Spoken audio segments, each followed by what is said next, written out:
n'a pas à s'inquiéter du futur, les gars. Ne vous inquiétez pas. Si vous n'avez pas suivi, le Barça s'est imposé 5-2 en match amical contre Bâle, avec notamment un but de Abdelkarim, un doublé de Jesse Bissivou. Mais les gars, l'avenir qu'on a au FC Barcelone est radieux. Ce que ce mec a fait sur le terrain alors qu'il vient d'avoir 18 ans. Le beau but qu'Hamza Abdelkarim a réussi à nous planter. Ça nous prouve juste que, les gars, c'est pas grave si on n'a pas de neuf tout de suite. Venez, on attend Alvarez. C'est pas grave si on n'a pas de neuf tout de suite. Je vous jure on peut faire un début de saison avec eux. Je vous dis pas, voilà. Mercato d'hiver, on recrute. Mais on peut faire un début de saison avec nos petits jeunes. Bien évidemment, c'est pas le FC Bâle tous les jours. C'est pas le FC Bâle en Liga. Bien évidemment, ça je le sais. Mais je pense qu'on peut faire un début de saison avec Fermin Fauneuf et tout. Franchement, il y a une rotation à faire qui peut être pas mal avant le mercato d'hiver. Dites-moi ce que vous avez pensé de cette performance. 5-2 face à Bâle chez eux en match amical. Le prochain match, c'est la Liga. J'ai hâte. En tout cas, moi, j'ai vu de très belles choses. Et je suis bien contente de voir la suite.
Victoire du FC Barcelone 5-2 les gars dans ce match amical contre Bâle les gars, et franchement aujourd'hui on avait un très bon Barça aujourd'hui et on a vu à peu près ce qu'Hansi Flick veut mettre en place et j'aime beaucoup ce que j'ai vu. Franchement les gars, j'aime beaucoup ce que j'ai vu, surtout en attaque. Déjà on va commencer par Rafinha. Déjà on avait un Rafinha, je pensais qu'il allait jouer sur le côté mais finalement il était en faux neuf. Et dans ce rôle de faux neuf les gars, en électron libre les gars, Rafinha, je vais pas dire qu'il m'a choqué mais il m'a impressionné. Voilà, il m'a impressionné. Il y a un moment, je l'ai vu, il était devant la défense, il est redescendu, il a pris la balle, il a lancé en profondeur Gordon. J'ai dit, si Rafinha veut nous faire un Lionel Messi maintenant, vas-y, tranquille, je prends.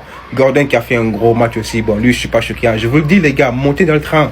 Parce que Gordon, j'ai sens cette saison, les gars, Gordon avec Hansi Flick, il va vous choquer. ADM aussi, buteur plus passeur décisif, les gars. Lui, il y a beaucoup de déchets dans son jeu, mais c'est normal. C'est un ailier qui aime bien provoquer, qui provoque beaucoup. Et c'est normal qu'il y ait des déchets. Xavi Espa. Alors lui, lui, tu le fous en latéral, il est trop fort. Tu le fous au milieu de terrain, il est trop fort aussi. Bernard qui a été mauvais, voilà, on va pas tourner. Toi, Bernard, si tu fais pas attention, il va prendre ta place. Alors moi, je te dis, hein, tu fais pas attention, si tu te bouges pas, Xavi Espa, les gars, il va prendre ta place et ça sera complètement mérité, vu la précision qu'il a train de nous faire. Christensen, pareil, qui a fait un gros match aussi. Lui, s'il est blessé, il pouvait le laisser tranquille. Rien que cette saison, on allait avoir une vraie défense avec Koubarsi. Mais bon, lui, on sait qu'il est abonné à l'infirmerie du FC Barcelone. Donc, ça m'étonnerait beaucoup qu'il arrête de se blesser. Lamine Yamal qui est rentré, qui a mis son petit but, qui a fait sa petite passe d'essai. Hamza qui a mis son petit but aussi. La recrue là, le jeune là, Jesse Bissivou, doublé les gars, et lui aussi c'est fort. Franchement les gars, c'est très fort. Moi je vous le dis les gars, cette saison on va se régaler. Cette saison on va se régaler. Gordon, ADMI, Rafinha, Abdelkarim, Tunkara, Yamal, les gars il y en a trop. Il y en a trop. Bissivou, Olmo, Fermin, il y en a beaucoup trop. J'étais fatigué d'un Barça qui dépendait uniquement de Lamine Yamal dans les gros matchs. Mais avec autant de joueurs, je pense que le danger peut venir de partout. Vous savez, dans le foot, les gars, faut prendre en exemple les meilleures équipes. Quelle est la meilleure équipe? C'est le PSG. Le PSG est la meilleure équipe du monde sur les 2 dernières saisons. Est-ce qu'elle joue avec un 9? Est-ce que le PSG joue avec un véritable 9? C'est pour ça que quand je vous ai dit, il y a quelques mois, si le Barça ne peut pas payer Alvarez, parce que Alvarez n'est pas un vrai 9, pour moi Alvarez est le profil parfait, si le Barça ne peut pas payer Alvarez, autant rester avec ce qu'on a.